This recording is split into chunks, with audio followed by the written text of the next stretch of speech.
سلام طعنا هذا اللي زغوركم تمركتنا على سنبت قطر ساعات 6 فرعان زحرنا يوم زينات حيزه قريبه له مس زينات هذه الساعات هاف تقوروا مس ملا سوميا استوديو تلفزيون تقرا حبيركم صنحي نمكتالكم عديمه ناب فلما زينه سجر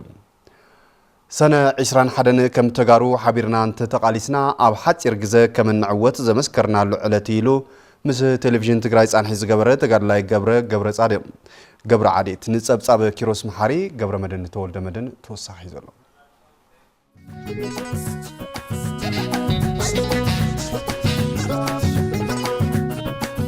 قدم حموشت عامات سراوت تግራይ نهالواتن دحننتن كبل حايلታት እንተት ንመምካት እንትዋጋዕ ዳሃይ سراوت ትግራይን ውዕሎ ዓውደ ውግእን ንህዝቢ የብጽሕ ዝነበረ ገብረ ዓድየት ከም ሓደ ተጋዳላይ ሰነ 21 2013 ዓመተ ምህረት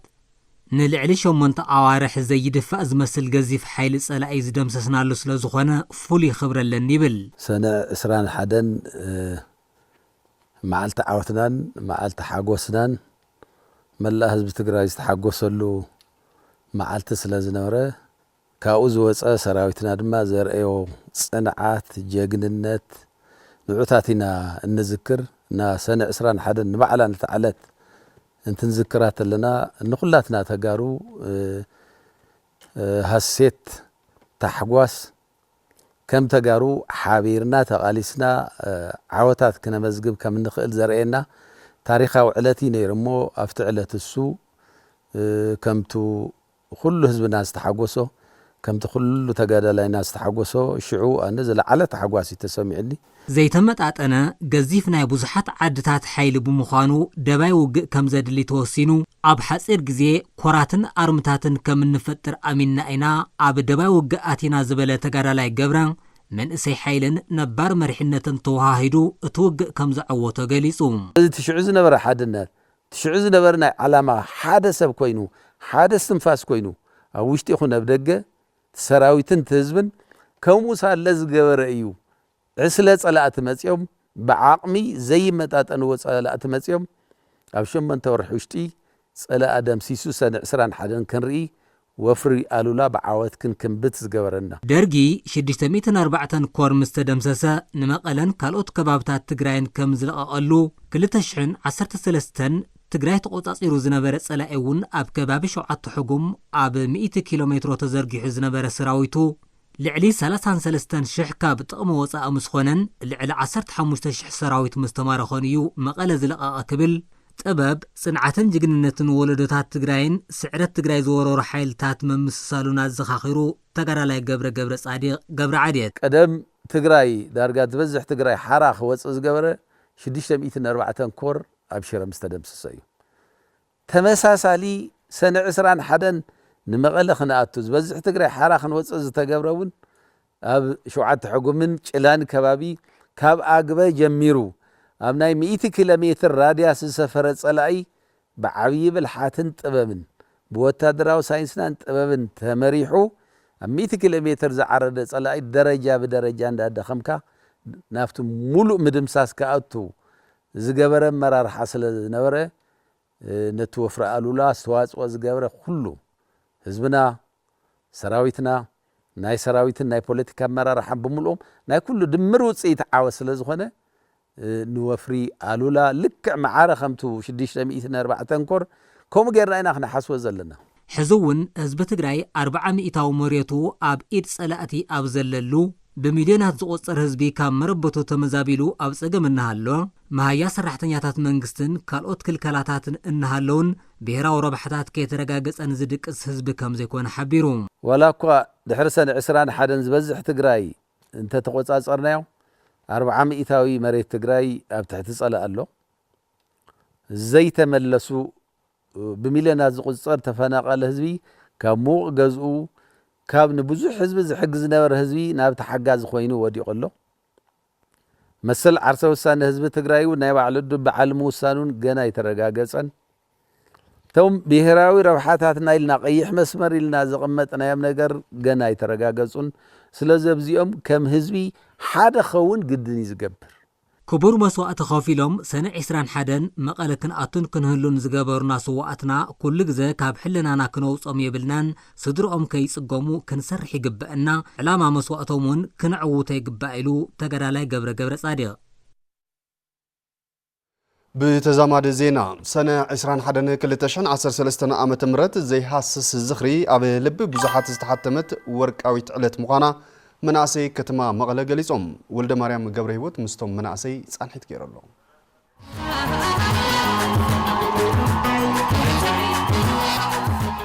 سنة 21 ኣብ ከተማ መቐለ ነይረ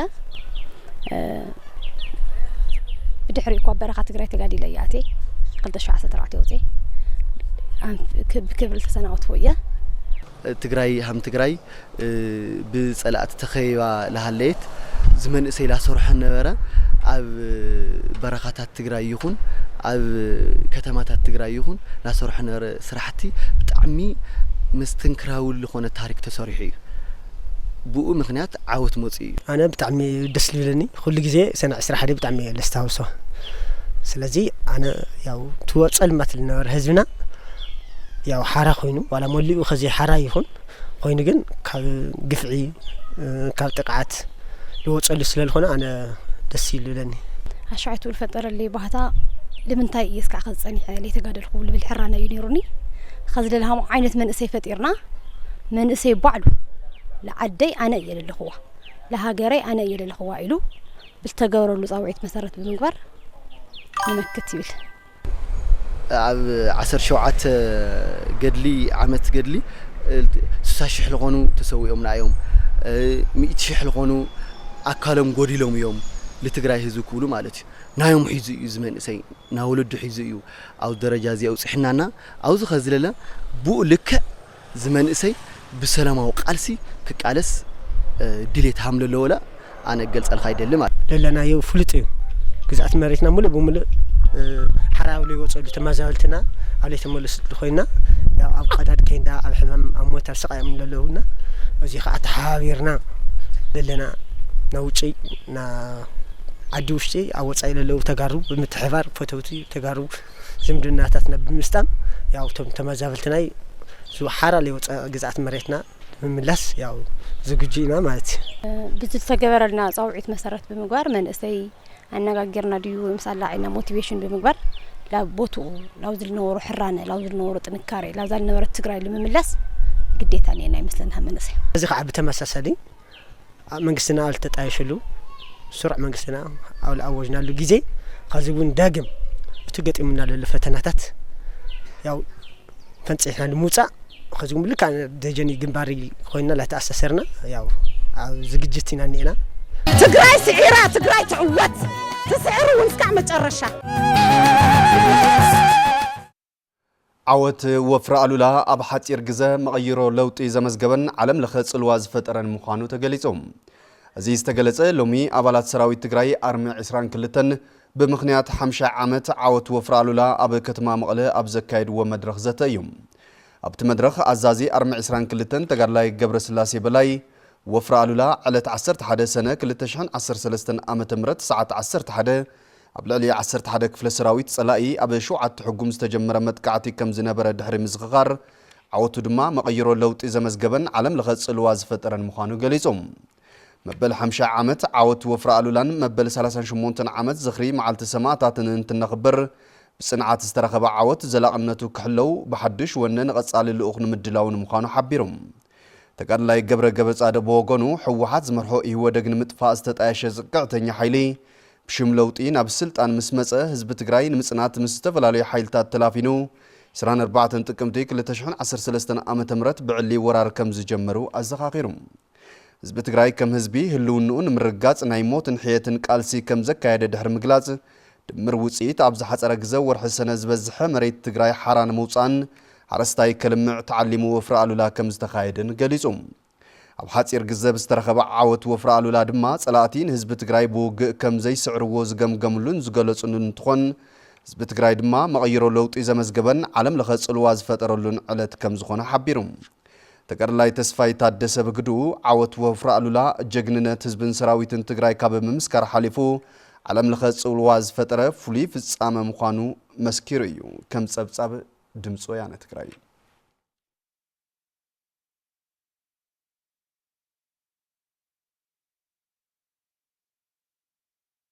حسوم نابرا زحلفو زلو تمزابلت وغناتنا بمربتهم نكملسو زملكتهم أكالات بتخورات كسرحو يقبايلهم أب قدوس سينودوس تግራይ ሊቀ ጳጳስ ብፁዕ አቡነ ሰላማ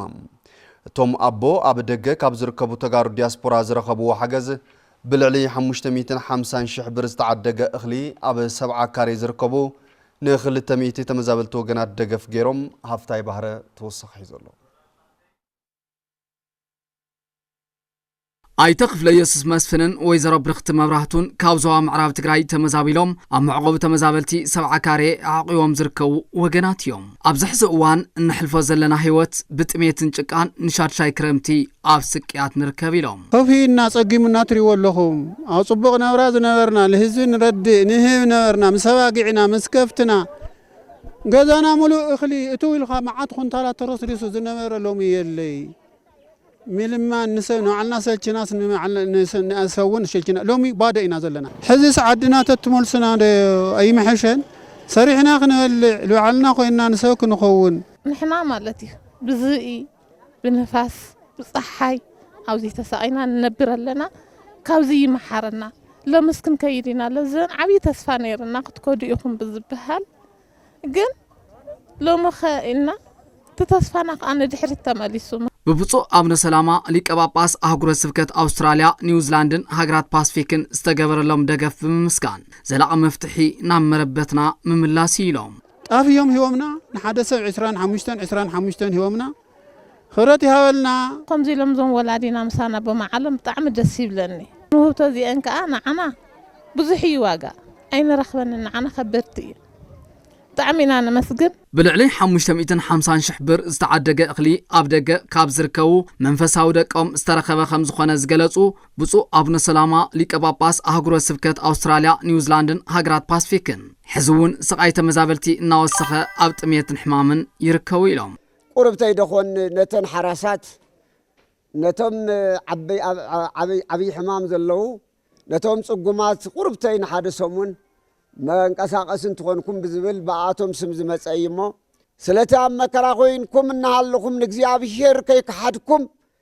كحالفلنا ايونا بالكم برتعون بمخياركم نامسغنكم بفلاي كعا نزوم اب كلنا بتقراي زلو ايدي بتات اب سودان زلو ايدي بتات تمرحو زلهم ابوتاتي حواتي كهنات دياقونات ببزلهم ووق ذابير تذهبكم مقواسه بزقبأنا تواصهم تركب اللهم مو زلني نادان اخبروتن زعبي ايو حسوم نابرا زحلفو زلو تمزابلت وغنات نامربتهم نخملوسون سقايم كبق عندما زملكتهم اكلات بتخرات كسرحو يقبايلهم بصو ابن سلامة نبرتي كتما مقله فلي بوتا 7 كاري سان مبراهتي نمحبره قطباو صقمات كم استقالعو غليصوم صقم مبراهتي 7 كاري مقله بزلاقنت نمفتح لعلي 250 مليون قرشي كم زحتتن مسم محدار كتما مقله موداد كم زدلن دما غلغالوت حيل الكتريك تيبيا ريجن مقله غليصو افريم ردي نز زعبا بزرزر حيزولو نبرتي كتما مقله فلي بوتا 7 كاري بزمسي قصري لامبانيدان شمعان مولع مغوين مبسال دما انصيتن فحامن متقام علتاو توري خوينلو مبراهتي مولو معال سلطف يترف مشت قطرون صلماتيو كم صعبين دما نمحبر قطبو حاسي 5 تقالعو ززراربنايوم نبرت 7 كاري قلصو حماق نورينا نينا بمبراهت مالتي شمنت شحمصيو مغوغو غزيو انچتي شحي 700 غزيوس تنورو زديك مرف توصا خا 5 تفلط ያው ማህያ መብዛሕትኡ መንግስቲ ሰራሕተኛ እዩ ዘይኮነ ዋጋው ንኽትገዝእ ዘገድድ ስለ ዝኾነ ነቲ ጽጉም ዝበሃል ማሕበረሰብ ኣብ ዝኸፍኦ ኩነታት ዘውድቕ እዩ ግብሪ ህዚ እንድሕር ዘይሰራሕና እንድሕር ተወሰነ ነገራት ዘይሰብሰብና ስድራ ነተሓዳድር ኢና ኣብ ልዕሊ ጸገም ነና ኣብቲ ከባቢ ገበንን ጸጥታዊ ስጋትን ከም ዝተበራኸተን ገለገለ ነበርቲ ድማ መንበር ገዛ ሸይጦም ንምፍንቃል ከም ዝተሳጥሑን ይሕብሩ ብዙሕ ሰብ ኣብ ሰፈርና ልዕሊ 3-4 ሸይጦም ዝወፅን እዮም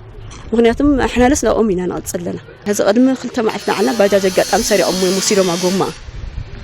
2 ጎማ ስነቂሎም ስካብ ልወስዱ ወፂ ካልስ ልዓልካ ብዝኣንጎል ተጸጊዖም ይውዑ ኣለዉ ዝመብራህቲ እዚ ደሞ ቀልጢፍ መንግስቲ ነዘውዚ እንዲያ ፍታሕ ተዘይገይሩ እቲ ህዝቢ ንባዕልትና እውን ከም ጸጥታ ኣካላት ኣብ ሓደጋ ከም ዘለና ክንሕብር ንፈቱ ኣብ 70 ካሬ ተኸሲቱ ዘሎ ምቁራጽ መብራህቲ መበገሲኡ እቲ ዝተዘርግሐ ኤሌክትሪክ ብግዝያዊነት ስለዝተሃነጸ ከም ዝኾነ ኣብ ግልጋሎት ሓይሊ ኤሌክትሪክ ኢትዮጵያ ዳይሬክተር ሪጅን መቐለ ኣይተገደይ በየነ የረዱ ብግዝያዊነት ዝተሰርሐ ስለ ዝኾነ ንሱ ሓደ ጽንተ ይፈጥር እዩ ነቲ ሕዚ ዘሎ ዲማንድ ያው ክሽከም ዝኽእል ነገር ኣይኮነን ብተወሳኺ ያው ኣብ 70 ካሬ ዘሎ ኣገልግሎት ክመጽእ ዝነበሮ ኣብ ላጭ ካብ ዝርከብ መከፋፈሊ ጣብያ ናይ ኤሌክትሪክ ነይሩ ናይ ሓይሊ ኤሌክትሪክ ነይሩ ኮይኑ ግን ኣብኡ ዝነበረ ሓይሊ ወሃቢ ትራንስፎርመር ወይ ፓወር ትራንስፎርመር ንብሎ ቅድሚ 4-5 ዓመት ተቓጺሉ እስካዕ ዘይተተክአ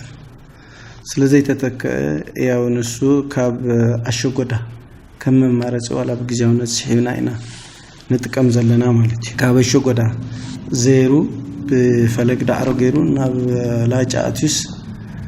ናብ ኩሉ ካብ ዝብተን ቀጥታ ካብ ኣሸጎዳ ናብ 70 ካሬ ዝርግሐሉ መንገዲ ንኽፍጠር እውን ከም ካልኣይ መማረፂ ያው ምስ ከተማ ምሕዳር ምርዳእ ነገርና ኢና ማለት እዩ ጉዳይ ጸገም መብራህቲ 70 ካሬ ንምፍታሕ ድማ ናብ ምምሕዳር ከተማ መቐለ እውን ኣምሪሕና ነርና ከም ሓበሬታ እቲ ምምሕዳር ድማ ነዚ ጸገም እዚ ንምፍታሕ ልዕሊ 140 ሚልዮን ቅርሺ ወጻእ ብምግባር ትራንስፎርመር ንምዕዳግ ተሓሲቡ ከም ዝነበረ እዩ ዝግለጽ ትራንስፎርመር ናብ 140 ኣካባቢ ሚልዮን ትራንስፎርመር ተባሂሉ ተትሒዙ ነይሩ ኣብ ናይ ሎም ዓመት ዕድጊት ዝነበረ ስለ ዘይተበለ ምስ ናይ ቅርሲ ሕፅረት ነይሩ ዋላ ብልቃሕ ሓደ ነገር ክግበርሎ ተባሂሉ እሱ በቃ ድሕር ካሽ ተረኺቡ ወዲያው ዳይሬክት ናምግዛእ እንትን ኣለና ማለት መብራት ኃይል በዓሉ ስለ ደሎ ንሕና ንዝርግሐ ክነጫርስ ገላይ ንብልን ቀጥታ ዳይሬክት ናይ ስልጣን ዘሎ ኣካል ኣብ ጎንና ስለ ደሎ ተራዳሪኻ ክሓፅረሉ ዝኽእል መንግስታዊ ትካል ኣብ መንጎ ደሎ ናይ ክፍሊት ክፍተትም ተራዳሪኻ ብምፍታሕ ያው ናብ ስራሕ ምእታው ይከኣል እዩ እዚ ዘላቕነት ንምስትኻል ድማ ልዕሊ 4 ቢልዮን ቅርሺ ከም ዘድልን ምስ ምምሕዳር ከተማ መቐለ ተዋጅ ከም ስራሕ ከም ዘድልን እውን ይገልጹ እቲ ናይ መጀመርያ እንተገደደ ናብ 21 ሺህ መራሕቲ ስድራ ይህሉ ኢልና ንሓስብ ናይዚ ያው ኣቨሬጅ ናይ ዓድና ነባብራ እንድሕር ወሲድናዮ ያው ናብ ከባቢ 100 ሺህ ክኸይድ ማለት እዩ ኣብኡ ዝነብር እዚ ናብ 4 ቢልዮን ኣካባቢ ዝኸውን የድሊ ማለት እዩ ስለዚ ነቲ 70 ካሬ ካብ ኣሸጎዳ ቀጥታ ሲሕብና ናይ ባዕሉ መስመር ክህልዎ ክንገብር ተኽእልና ዘድሊ ገንዘብ ማለት እዩ ስለዚ ገንዘብ ምስ ትሕዝ ዘሎ ኩነታት ብጣዕሚ ከቢድ እዩ ነቲ ከተማ እውን ፅዕንቶ ኮይኑዎ ኣሎ ኢልና ንሓስቦ እዚ እዩና ናይ ባዕሉ ያው ግዜ ከም ዘድልዮ ብዋናነት ግን ያው ምስ ናይቲ ከተማ ዓቕሚ ተታሒዙ ምላሽ ክረክብ ዝኽእል ነገር ምዃኑ እየ ክገልጽ ደለዎ ቴሌቪዥን ትግራይ ኣብ ክልቲኡ ክፍላተ ከተማ ዓዲ ሓቅን ሓድነትን ፍሉይ ቦታ 70 ካሬ ዝተኸሰተ ጸገም መብራህቲ መፍትሒኡ ክሳብ ዝረክብ ክከታተሎ እዩ ፕሮጀክት ተጻዋርነትን ገጸ ምድሪ ምምሕያሽ መነባብሮን ንልዕሊ 675 መራሕቲ ስድራ ወረዳ ሓውዜን ልዕሊ 16000 ጨቓውቲ ሓገዝ ገይሩ እተን ብልዕሊ 13 ሚልዮን ብር ዝተዓደጋ ጨቓውቲ ኣብታ ወረዳ በቲ ፕሮጀክት ኣቢለን ኣብ ዝተሓቆፋ 4 ጣብያታት መፋሰስ ዝርከቡ 348 ደቂ ኣንስትዮ ዝርከብኦም ንልዕሊ 600 መራሕቲ ስድራ ነንሕድሕዶም 25 ጨቓውቲ ሓገዝ ተገይሩ ሓላፊ ዘፈር ቁጠባ ወረዳ ሓውዜን ኣይተ ብርሃን ሃይላይ እቲ ሓገዝ ብፕሮግራም ዘላቒ ኣተሓዛ መሬት ዝተሰርሑ ስራሕቲ ምሕዋይን ምዕቃብን ሃፍቲ ተፈጥሮ ዘላቕነትን ቀጻልነትን ክህልዎም ንምግባር ዝዓለመ ምዃኑ ገሊጾም መተሓባበሪ ፕሮግራም ዘላቒ ኣተሓዛ መሬት ወረዳ ሓውዜን ኣይተ ሰሎሞን ጣዕመ ኣብዚ በጀት ዓመት ጥራሕ ልዕሊ 85 ሚእታዊ ምሕዋይ መፋሰስ ከም ዝተወገነ 3 ኪሎ ሜትሮ ጽርግያን 7 መዋህለሊ ማይ ገንኢ ከም ዝተሰርሐን لعلي 1.1 مليون فلسي أب مفلاس كم زركبن أبريهم حجز تجبر لهم وجنات بقدوم بس تجبر لهم حجز كابت زلوهم استحاتم النبابرو نبز حشة برك من نبابرو نمسك جار كم زي سعرو تزاربهم قبل قدات كوميونيكيشن وردا حوزين سبتي بالله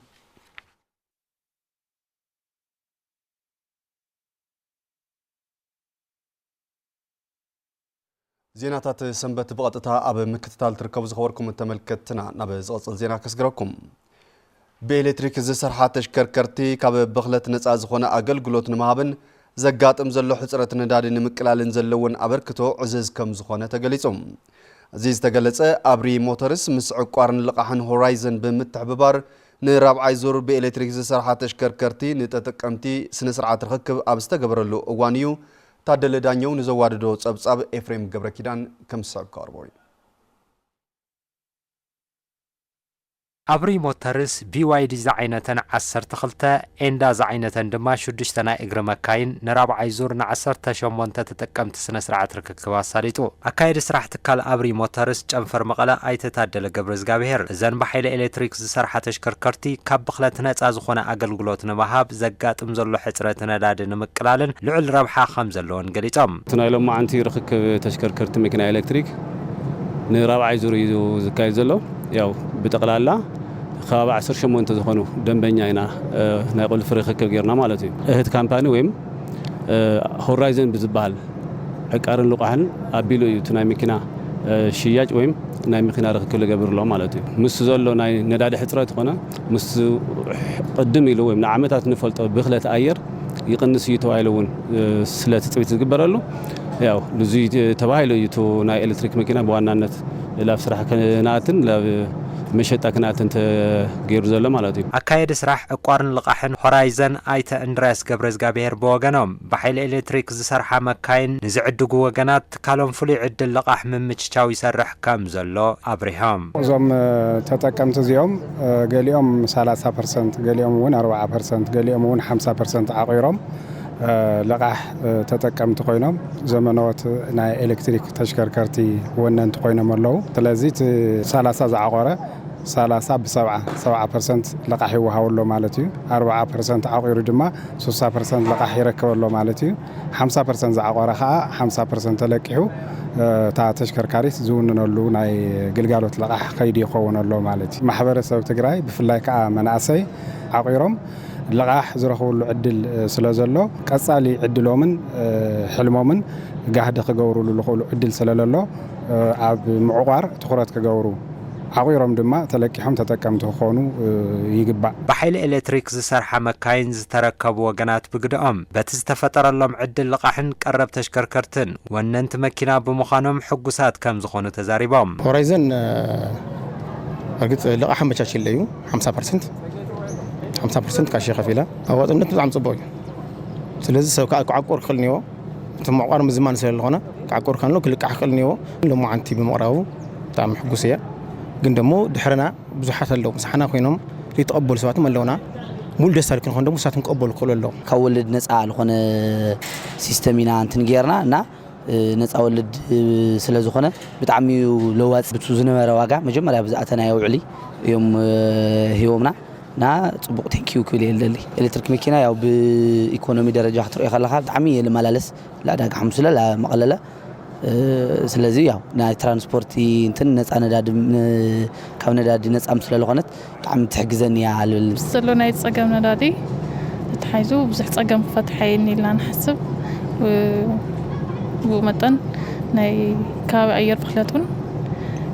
ይቕንስ ይፍሉጥ እዩ ካብኡ ዝዓለ ከዓ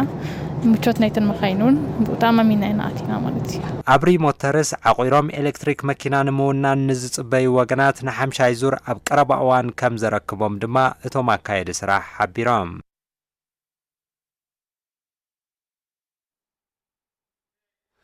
زغوركم تملكتنا عن على سنبت قطر ساعة 6 فرانسا حرنا يوم زيناتات زوم كساب حزز تخطاتلكم وميمسل نيرم سلت مكتالكم كبرت يابلنا ببزلخمو بروح على سنبت سلام